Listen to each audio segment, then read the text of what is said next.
ঘরের এই পজিশন কেন? ওটা স্টোর রুম। এটা স্টোর রুম। হ্যাঁ, এইগুলোর ব্যাপারে নিউজ কিছু করার দরকার নেই, শুধু দেখে আপনারা। এটা কি? এটা স্টোর রুম হলো, এটা কিচেন। এটা কিচেন। তো কিচেনের এই পজিশন কেন? কিচেনের রান্না বান্না করতেছিলাম আমরা কোরবানিতে তো একটু ঝামেলা হবে। লাইট আছে, এগুলো লাইট আছে না, ওই যে কিচেনের এখানে কি করবেন এগুলো নিয়ে? এখানে কি আপনার দেখভাল করার জন্য কে ছিল? হ্যাঁ, দেখভাল করার জন্য কে ছিল? আমি ছিলাম। সেটা তো অবশ্যই কেন? ওই কুরবানির জন্য আমরা কুরবানির ঈদে করছি। এটা কি কুরবানি? এটা কুরবানি তো কিচেনে তো রান্না হয় না কয়েক বছর মনে হচ্ছে। একটু বিশ্রী করতে দাও। হ্যাঁ, হ্যান্ডসেট তারপর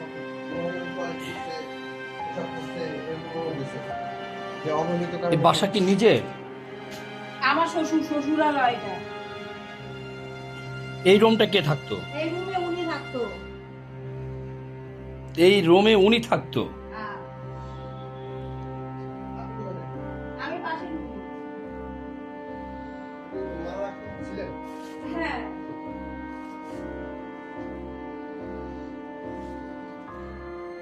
এই যদি ঘরের পজিশন হয়,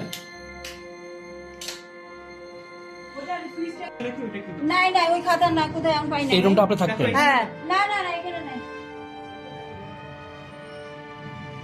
আইয়া তুমি এখন খাতা খুঁজো না, আসো তো, চলে আসো। ওই খাতা পাওয়া যায় না এখন, কোন কিছু দেওয়া আছে? আপনি কত বছর যাবত এখানে আছেন? আমার বিয়ে হয়েছে 2004 সালে, তারপর থেকে আছি। 2004 থেকে এখানে আছেন? 2004 থেকে আছি। আপনার হাজবেন্ড কই? আমার হাজবেন্ড 2018 সালে মারা গেছে। 2018 সালে মারা গেছে। হ্যাঁ, আপনি কি করেন? আমি শিক্ষকতা করি কোথায়? মিরপুর ইম্পেরিয়াল স্কুলে।